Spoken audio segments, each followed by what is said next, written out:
hacer un resumen de todas y cada una de las distintas tribus indoamericanas, ¿ok? Y cómo ellas tenían una visión cosmológica, eh, pero que sobre todo la capacidad y la carga de creencias religiosas, místicas que ellas tenían, pero a la misma vez que compartían similitudes con civilizaciones mucho más desarrolladas para la época y que no dejan de sorprender en todo lo que es la inteligencia del ser humano, la comprensión, ¿ok? De la vida.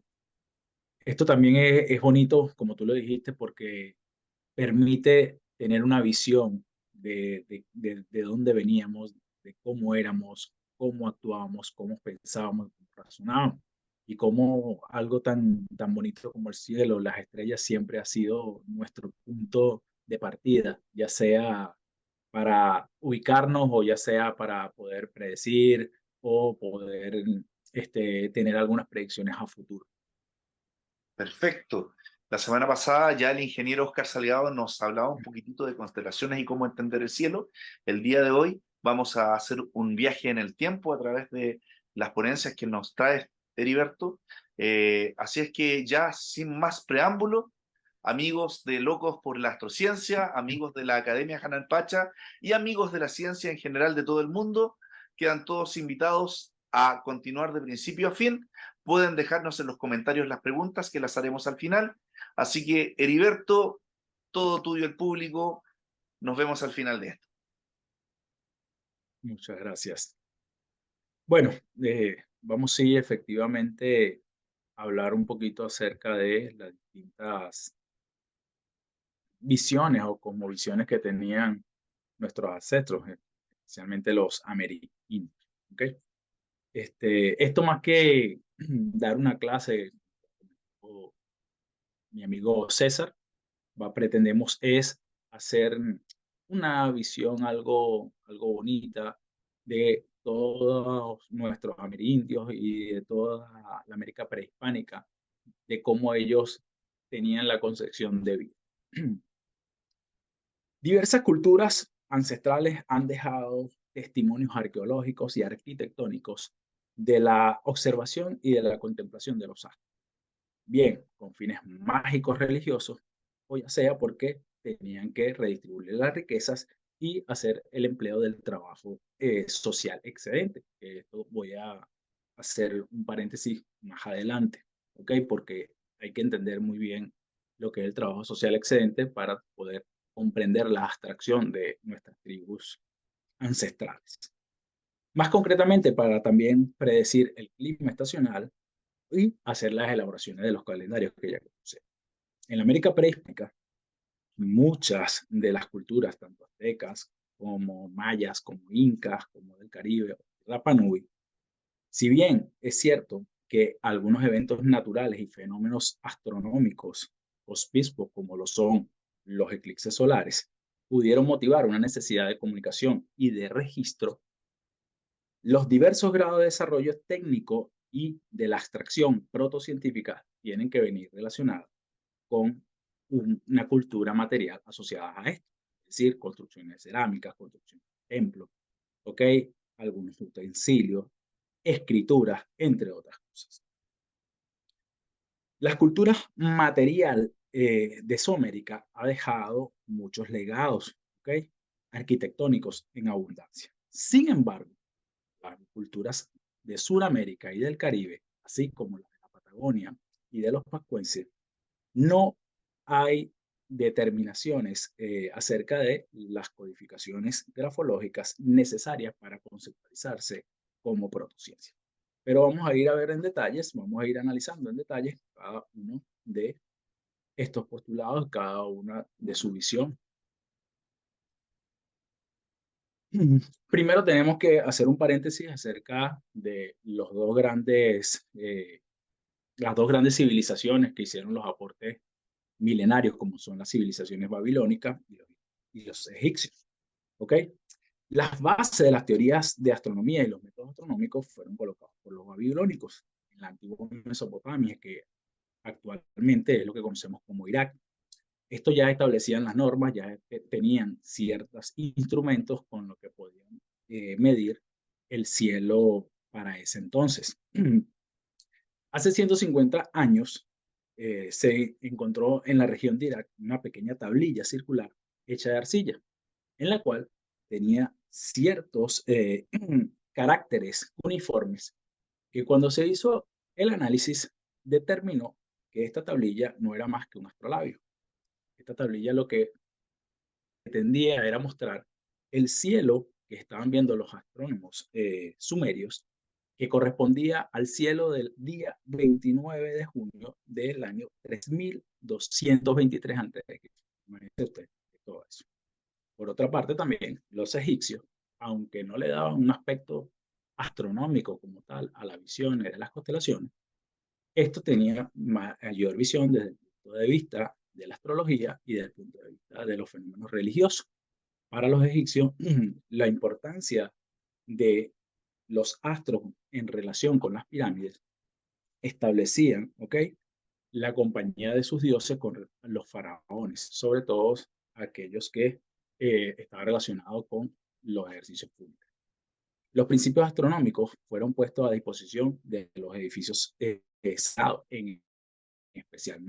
Pero una cosa que es importante, como muchas veces lo hemos sabido y lo hemos conocido, algunos de estos no tenemos certeza, ¿ok?, acerca de cómo fueron construidas. Siguen habiendo distintas opiniones. Otra cosa que caracterizó mucho a los babilónicos y a los egipcios, que tenían mucho desarrollo matemático conocido hasta la ciencia, problemas matemáticos sencillos o problemas que han planteado historia. ¿Por qué les hago mención de estas civilizaciones? Como les dije, porque es la rama central para poder comprender a las civilizaciones ancestrales prehispánicas.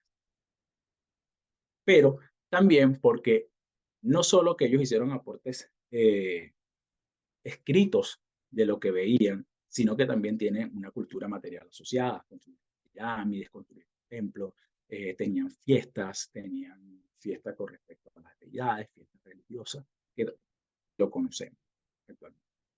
Nuestras culturas también, en su mayoría o gran parte de ellas, tenían también relación de la cultura material asociada, que plantean los arqueólogos a la hora de establecer algunos argumentos, algunas hipótesis con respecto a lo que es la protociencia y que efectivamente tiene que ser necesaria para tener una cultura protocientífica. Vamos entonces a ver desde México hasta la Patagonia cuáles eran los aspectos más resaltantes de cada una de estas culturas. Empezamos primero con los mayas. Vamos a venir de arriba hacia abajo. ¿Ok? Durante los equinoccios, el sol se sitúa directamente sobre el ecuador, haciendo que el día y la noche tengan la misma dirección en todo el punto de la Tierra. Justo en ese momento, en la segunda quincena de marzo y la de septiembre, miles de personas van a visitar este templo famoso llamado Kukulcán, ¿ok?, para vivir en primera fila lo que es la bajada de la gran serpiente emplumada. Que la serpiente emplumada es un dios esencial para los antiguos mayas y para muchas de las tribus mesoamericanas, por lo que se cree, por lo que es perfecta en cuanto a la predicción de los equinoccios de primavera en la región de Chichén Itzá. La perfecta alineación de las pirámides con el sol provoca un juego de luces y sombras, ver en la pantalla, ¿okay?, las cuales crean el efecto óptico de un gran reptil que va bajando hacia la Tierra, ¿ok?, a través de la escalinata. La única, la cual está rematada con sendas cabezas en el pie de la torre. Este fenómeno astronómico y arquitectónico es único en el mundo, ¿ok?, y quizás también es la muestra más fiable de los conocimientos profundos que tienen los mayas acerca de la astronomía y de las relaciones.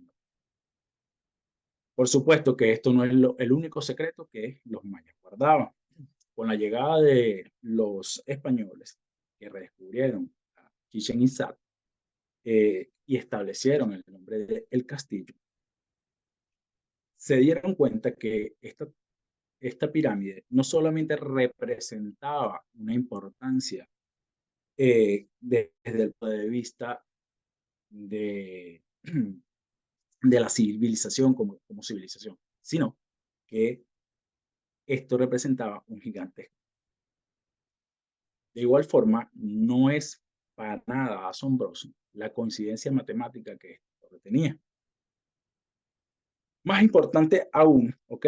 Como centro ceremonial, esta torre estaba compuesta por 91 escalones, y además de los escalones que están en la torre principal, dan la suma total de los 365, es decir, matemáticas perfectas, ¿ok?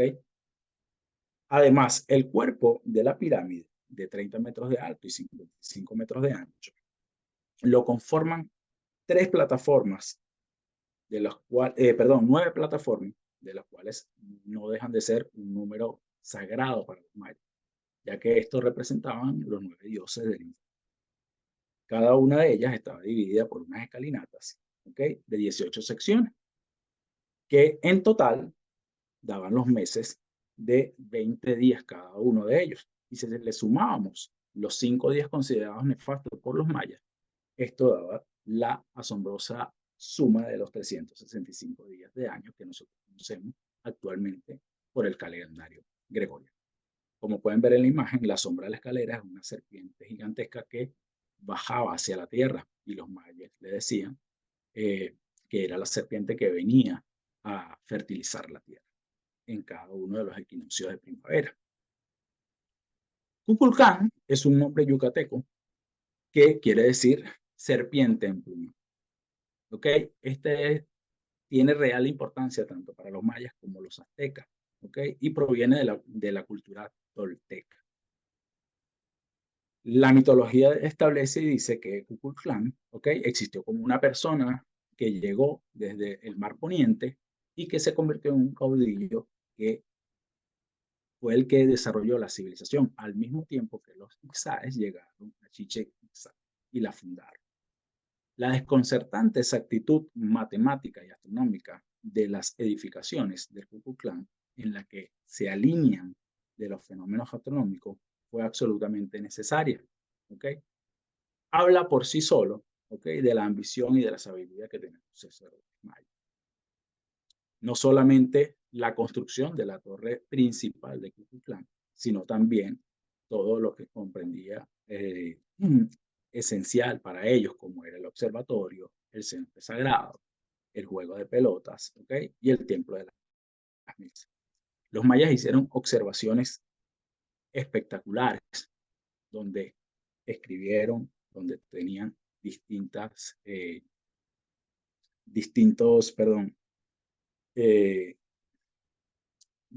registros gráficos, ¿ok? De los cuales midieron no solamente los solsticios, sino que también midieron, y hay registros de eclipses solares, así como también hicieron registros exactos de lo que eran los pasos helíacos de Venus.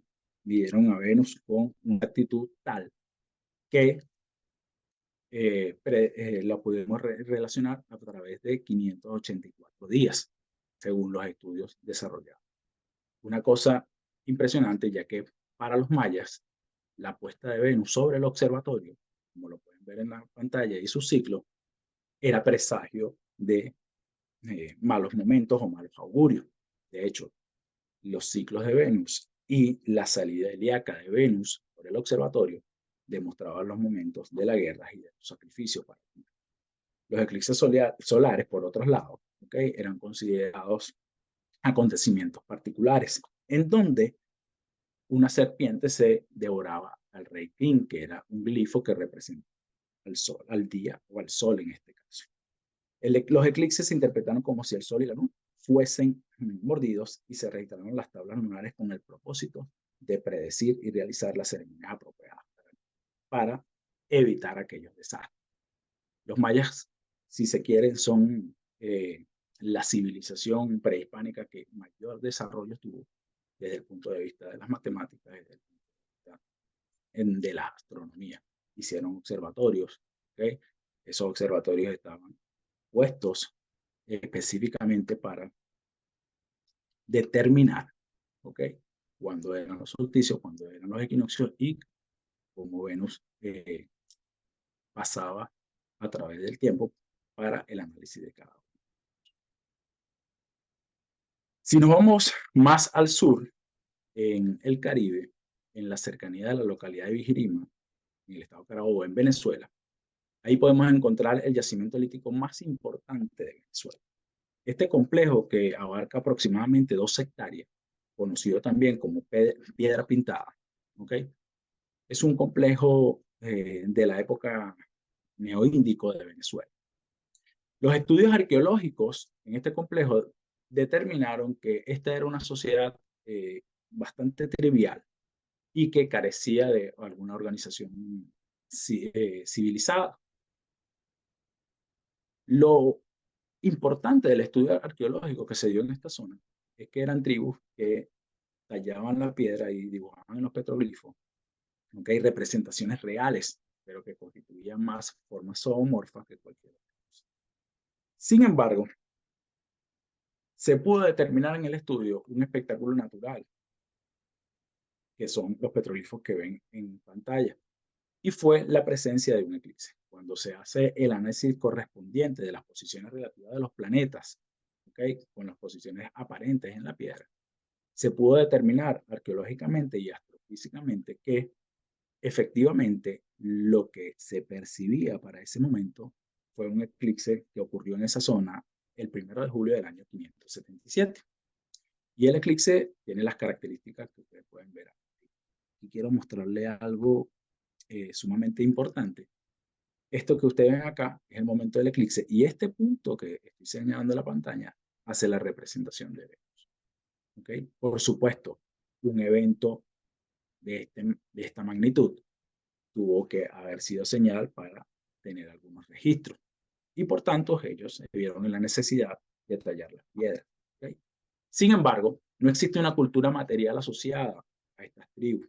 No hay construcciones de templos, no hay construcciones de utensilios como tal que nos pueda decir o que nos pueda dar veracidad de que efectivamente eso haya sido eh, por un proceso de abstracción, un proceso de observación protocientífica. No lo hay. Por tanto, lo podemos señalar como un simple y mero registro. Lo impresionante de eso es que un evento de esa magnitud, en donde literalmente el cielo se te oscurece a las 12 del día y que duró aproximadamente, según los cálculos, 51,2 segundos, genera en ellos una forma de veneración y de culto para conmemorar tal suceso. Para ellos, los arahuacos, que eran las tribus que dominaban la zona, ¿okay?, generaron estos menires como forma de tributo al evento que se hacía. Y en esta zona que ustedes ven en pantalla, hacían distintos rituales, hacían los procesos fúnebres como forma de adoración a ese evento que había. Sin embargo, esta fue una tribu muy tribal, perdón, que no dejó mayores aportaciones a la astronomía o a la ciencia común. Mucho más abajo vamos a hablar acerca de la cultura inca. La civilización incaica, o mejor conocida como la Quechua, fue una de las civilizaciones que, si se quiere, fueron las más grandes de todas. ¿Ok? Estas ocurrieron y tuvieron 3 etapas, pero sin embargo formaron un estado, un imperio que cubrió toda la región que conocemos hasta ahora como Perú, Bolivia, Ecuador, Chile, Argentina y parte de Colombia. Este imperio se considera el más grande de la América precolombina y que llevaron siempre los registros de sus antepasados. La etnia inca, aunque sí tenía una cultura material asociada, no contempla grandes desarrollos astronómicos ni científicos. Más bien, ellos más bien se centraron en mantener todas y cada una de las experimentaciones previas de las civilizaciones pre-incas que ya tenían.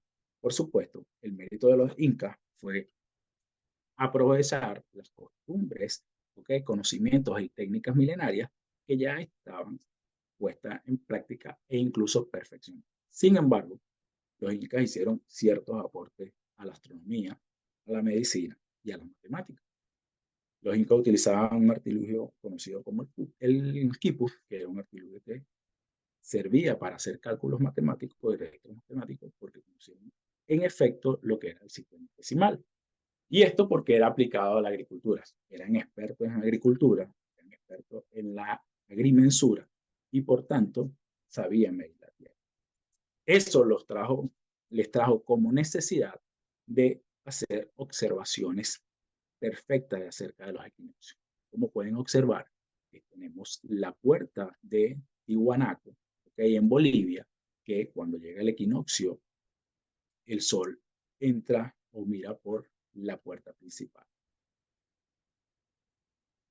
Sumado a ello, ¿okay? Los incas, el aporte que hicieron en la astronomía era que crearon y pusieron especial atención en el sol.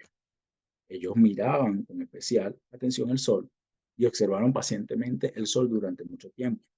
Para ello también hicieron como efectos de columnas de piedras levantadas en partes altas de los cerros para que llamaron para poder establecer cuándo eran los solsticios y los equinoccios. ¿Esto por qué? Porque, bueno, era una civilización que dependía mucho de la agricultura y por tanto necesitaban el sol para poder predecir cuándo eran los procesos de abundancia y cuándo eran los procesos de escasez. Para ello hicieron un observatorio al cual llamaron Itihuatana, que en lengua quechua significa donde se llama el sol, ¿okay? Que consistía en una columna de piedras levantada sobre unos cimientos o unos círculos materiales que se hallaban en algunos lugares destacados, como templos, espacios abiertos, donde siempre les pegaba el sol. Ellos hicieron la medición de su año, en el cual lo dividían entre 12 lunas de 30 días cada una serie de días contemplativos o festivos.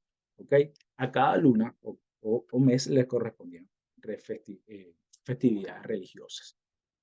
Dicho de una manera simple, los incas tenían dos calendarios, un calendario solar para la agricultura y tenían un calendario lunar para las fiestas religiosas.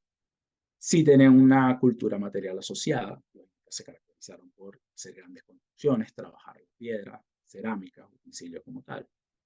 Por ello, a pesar de que no dejaron aportes como los mayas, por ejemplo, en cuanto a la astronomía, ¿okay? Sí podemos, desde el punto de vista arqueológico y antropológico, podemos determinar que efectivamente había una cultura material asociada a ellos y que todo eso fue proceso de la abstracción de cada uno de ellos como sociedad.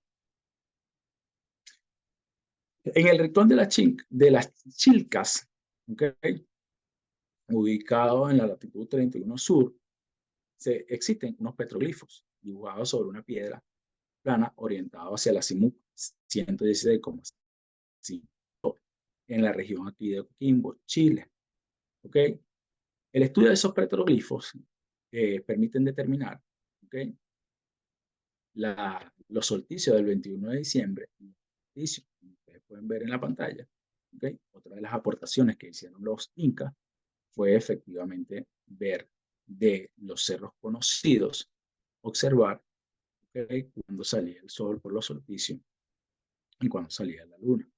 No hay mayores registros, no hay mayores registros, pero sin embargo nos da a entender que fue usado de cierta manera, ya sea también para la agricultura o para los procesos climáticos, entre otros. Pero cuando uno quiere buscar una cultura material asociada a ellos, en el centro norte de Chile, la realidad es que no existe. Y si existió, puede ser que haya sido destruida por la humana o por el pasar de los tiempos, de los años.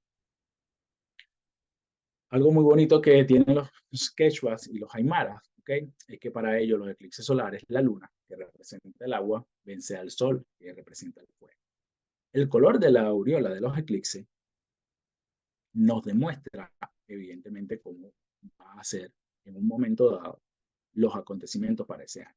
Si la aureola es rojiza, representa guerras y conflictos en el año. Si es blanca, es representación de grandes heladas y fríos. Si es amarilla, para grandes colores y fuego. Y si es azul, será un año de abundancia. ¿Okay? Para ellos.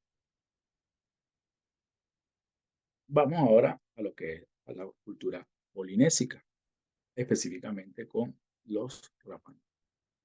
Durante más de 30 generaciones, los descendientes de Otumotu-A y sus colonos habían vivido aislados en una pequeña isla.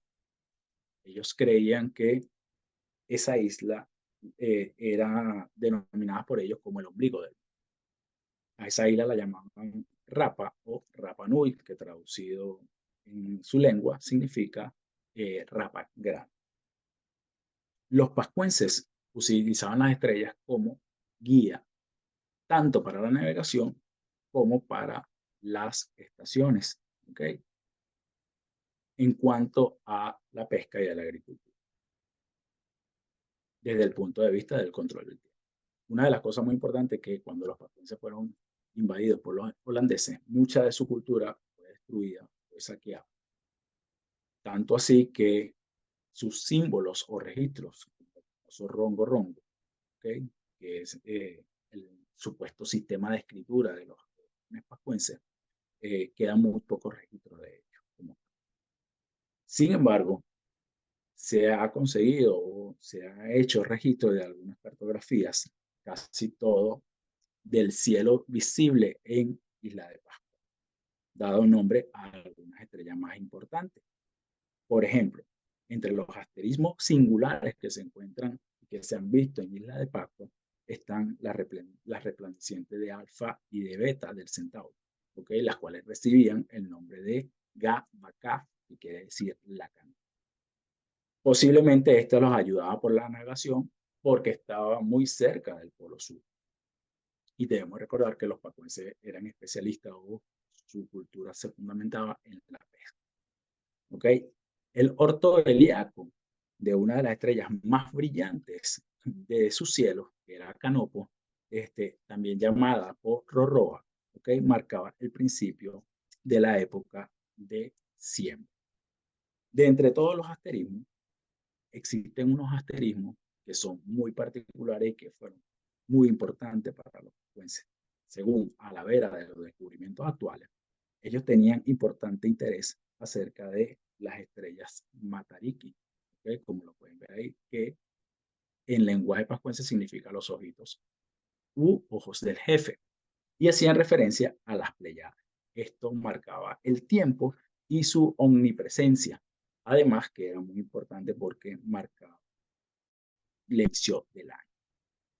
Otra de las estrellas que ellos veían como muy importante eran las estrellas de Tauturo, conocidas como los Tres Bellos, que para ellos, para nosotros, no es más que el cinturón de Orión o las estrellas del cinturón de Orión.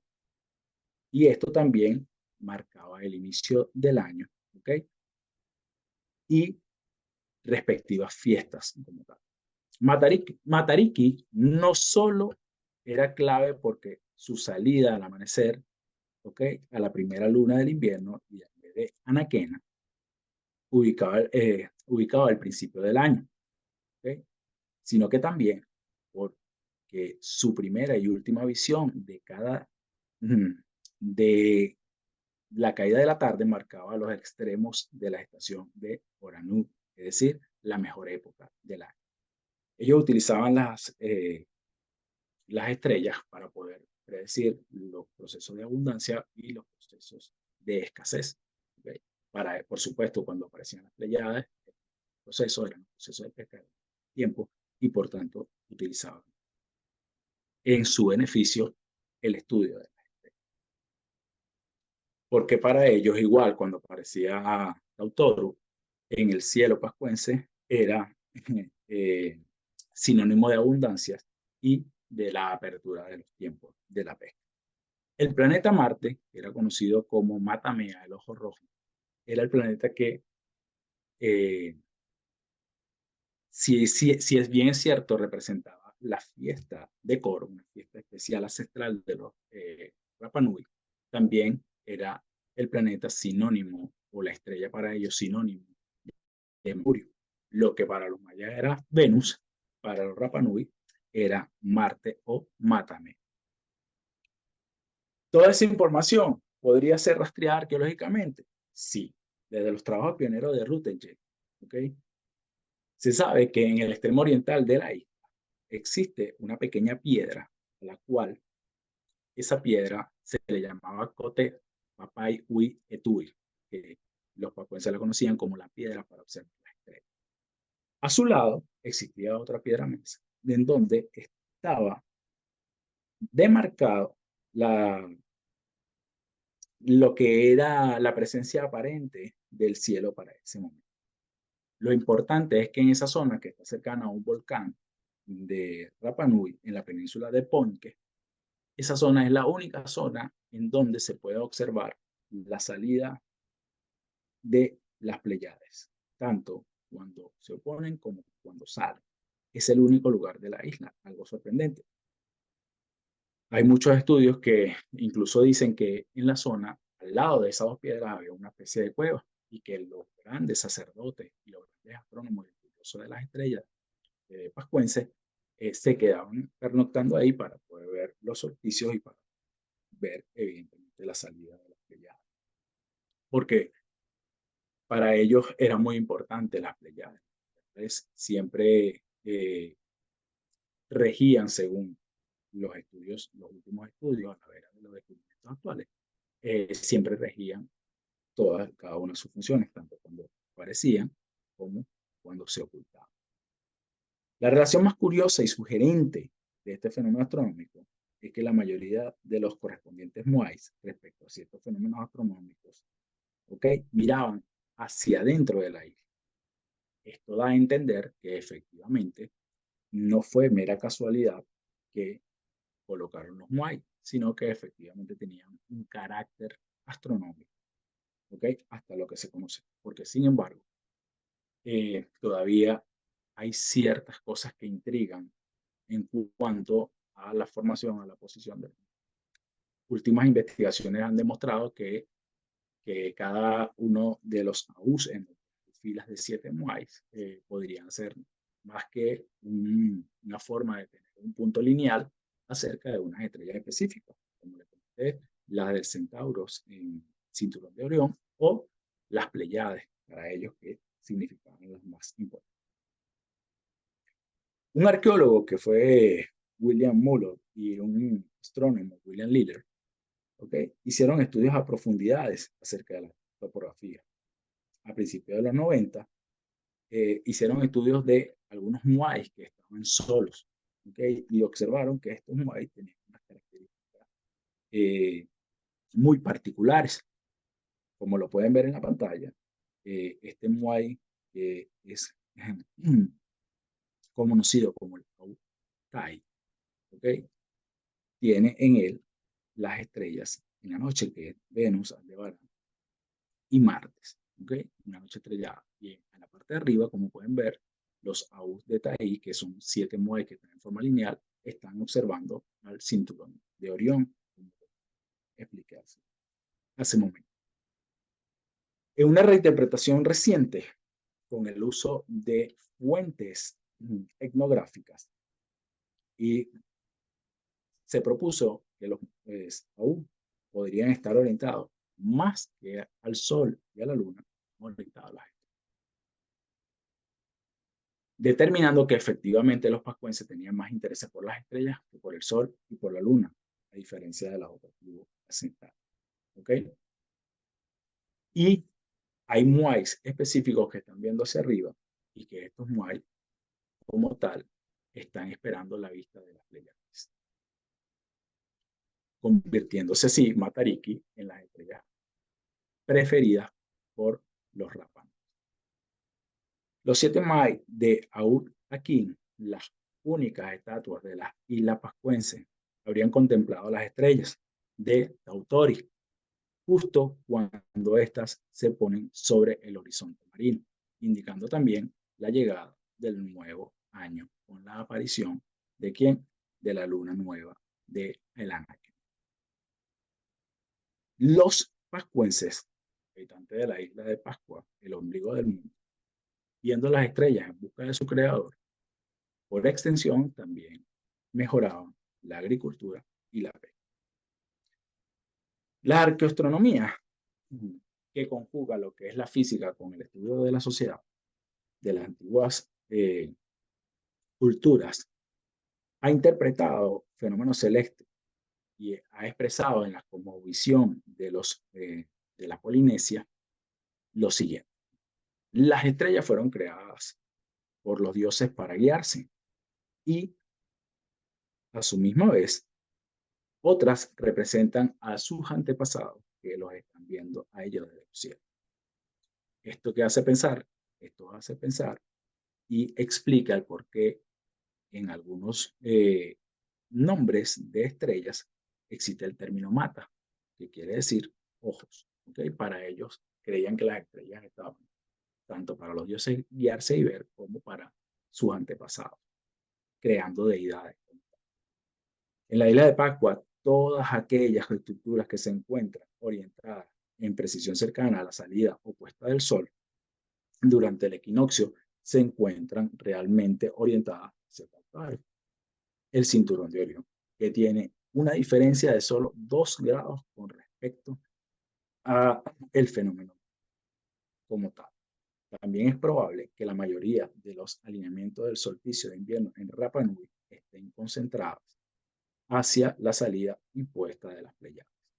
Está determinado y demostrado en las últimas investigaciones arqueológicas y arqueoastronómicas que las Pléyades representaban la idea principal de los Rapa Nui. ¿Okay? Esto porque pretendía con ellos el inicio del año y fiestas especiales relacionadas al culto del hombre paja y a la apertura de la temporada de pesca de alta mar.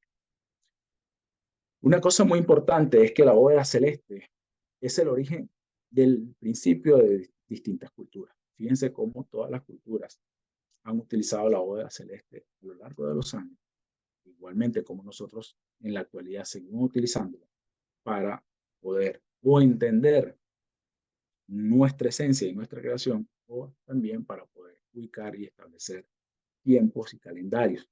¿Okay? El origen de algunas estrellas mencionadas en las tradiciones cosmogónicas y otras eran consideradas los ojos de los guardianes para los pascuenses, mientras que para los mayas eran consideradas el inicio de la buena cosecha. Una diferencia que existe, por ejemplo, entre los mayas y los pascuenses, cuando podemos ver es que mientras los mayas y los incas les interesaba el sol, siempre utilizaban mucho el sol. Se ha demostrado que les interesaba las estrellas. ¿Por qué? Por 2 razones. En principio porque ellos apreciaban más la belleza de las estrellas y tenían un cielo mucho más despejado en cuanto a las observaciones con respecto de los mayas y de los incas. Y que para los mayas y los incas, su cultura dependía mucho de la agricultura. Por tanto, tenían que saber el momento preciso de que saliera y entrara el sol, o se ocultara el sol, o que los cambios de estaciones cambiaran, al frío o al calor, para poder detener. Mientras que para los Rapa Nui, la importancia de ellos era la pesca y por tanto no hacían necesario el uso de la medida del sol con exactitud. Lo que sí es que no nos deja de maravillar en las similitudes que tiene una cultura con respecto a otra. Y sobre todo la relación que podemos hacer con culturas milenarias como los egipcios y culturas milenarias como los babilónicos o los sumerios, entre otros casos. Mientras que para los mayas, Venus era el planeta nefasto, para los Rapa Nui era Marte el de más. Aunque A diferencia de los mayas y de los incas, los Rapa Nui no distinguían entre estrellas y planetas. Para ellos, todos eran lo mismo. Y a los planetas o a las estrellas, genéricamente la llamaban Etu, mientras que a las estrellas o los planetas que brillaban más la llamaban Etu púrpura. Aquí hay que hacer una salvedad muy importante. A la hora de que se hace astronomía o que se hace arqueología, siempre tendemos a dar como verídico un hecho o un fenómeno que podemos ver. Pero es importante aclarar y hacer la salvedad de que el desarrollo de la abstracción y de la ciencia y de la protociencia viene dado conjuntamente con una cultura material asociada. No podemos decir que los arahuacos tenían una abstracción protocientífica, porque cuando hacemos el análisis, solamente lo que hacían era tallado en piedra. Entonces, ¿cómo es posible que una sociedad que talla en piedra o que hace el registro astronómico no tenga casas, no tenga construcciones, no tenga templos, sino que no tenga ni siquiera una red, no tenga una cerámica, no tenga cerámica? Entonces, ahí viene la arqueología y los antropólogos dicen, no, no podemos dar eso como cierto, que es lo que pasa también con las tribus pascuenses, que no existe una cultura material asociada a ellos y por tal no podemos hacer una aseveración más allá de la que ya conocemos. Algo parecido pasa así con Stonehenge. Stonehenge es un culto al sol que está en Londres, ¿ok? Y que cuando llega el solsticio y llega los equinoccios, el sol aparente aparece por cada uno de los dolmes. Pero ¿cuál es el problema? Que aunque si bien estudios arqueológicos han demostrado que estaba dedicado para determinar, ¿okay?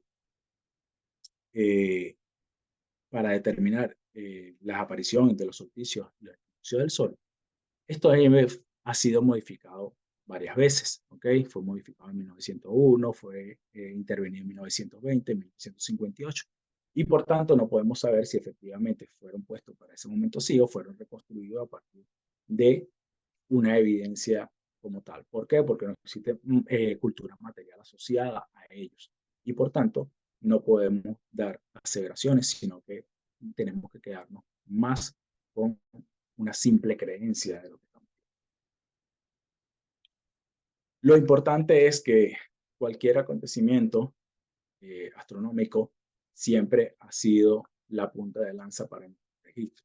Mirar al cielo a través de los años y por la cultura ha sido nuestro punto de guía para hacer las investigaciones distintas y de cierta manera para poder predecir ya sea los cambios estacionarios o desde el punto de vista religioso, poder predecir acontecimientos que van mucho más allá de lo que nosotros podamos entender. La bóveda celeste se ha convertido y siempre ha sido el punto de lanza que ha marcado los distintos momentos. No solo eso, sino que nos permite también comprender cómo pensaban nuestros antepasados y mucho más aún sigue dando fe de que efectivamente en el universo y en las estrellas es donde está la comprensión de nosotros como seres humanos, como civilizaciones, como personas, como un todo.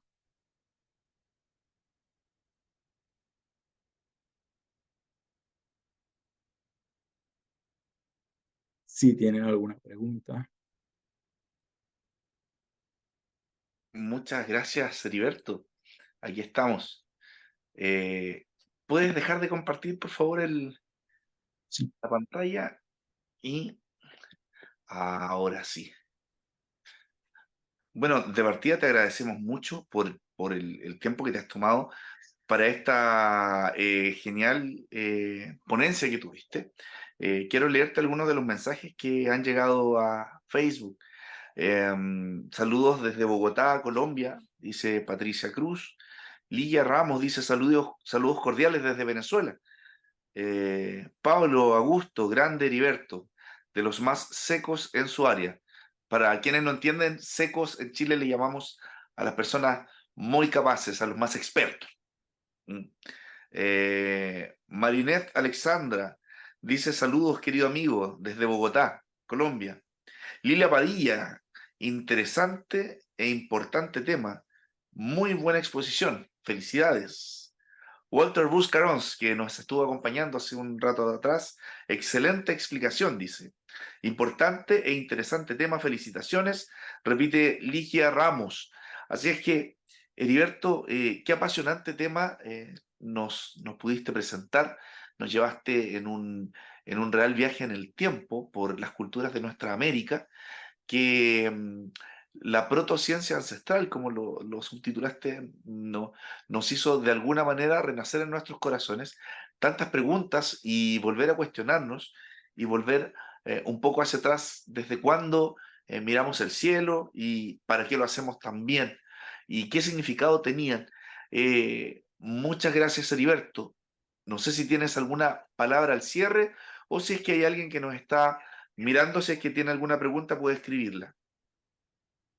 Bueno, sí, bueno, en principio, César, agradecerte el espacio, siempre dispuesto a colaborar contigo, a colaborar con la sociedad, con la humanidad, desde los postulados de la ciencia, que es lo que nos gusta hacer, investigar, mucho más allá por el mero hecho, la mera vanidad de saber, si no es para, como tú muy bien lo dijiste, es para poder entender. Y para entender nuestra actualidad tenemos que ver al pasado, tenemos que ver el futuro, ¿ok? Tenemos que tratar de comprender el futuro, tenemos que ver al cielo, tenemos que ver el suelo, en fin, tenemos que hacer un análisis muy exhaustivo de todo lo que son. Pero también una cosa muy importante y que me gustó compartir con esto, porque como en la actualidad estamos hablando de, y siempre vivimos hablando de ancestros, que los ancestros no solamente yo creo que se le hace un tributo cuando comprendemos, ¿verdad?, nuestra esencia y la esencia de los amerindios como tal, más allá que un simple hecho o una banalidad de que sí, ay, mis ancestros, yo soy esto, yo soy Caribe, yo soy Inca, no. A veces decimos, sí, yo soy esto, yo pertenezco a esto, pero no comprendemos realmente cuál era la cosmovisión de ellos, ¿ok? Cómo interpretaban. Y que cuando tú te adentras a eso, a este mundo que es un realismo mágico, porque fueron hechos reales, pero también tiene su misticidad, nos sorprende la similitud, que no importa en qué parte geográfica del mundo te encuentres, las relaciones que existían, las relaciones de los mayas, un calendario casi perfecto con el calendario gregoriano que hoy en día actualizamos, ¿ok?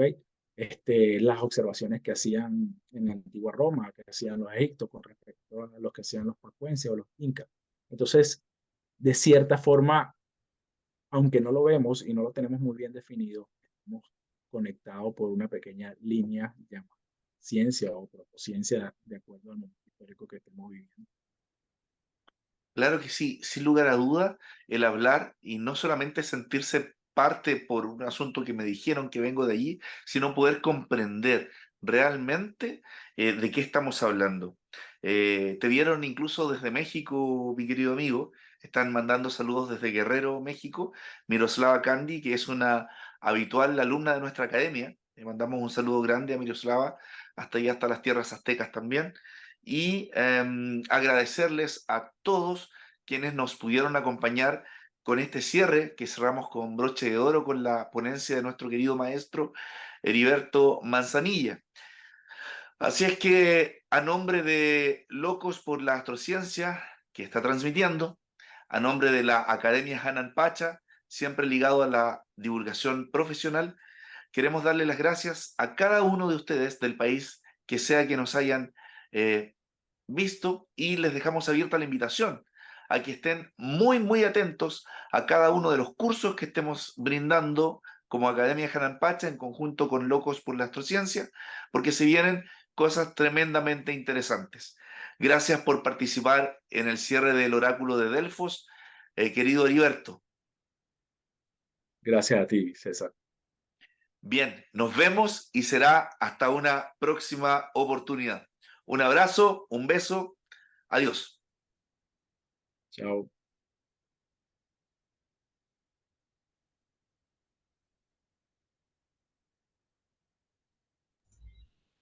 Ya no estamos al aire. Perfecto. Muchas gracias, Heriberto. ¿Qué tal lo viste, hermanazo? Bien, por supuesto que bien. Y ahora, Qué bueno. déjame... ah,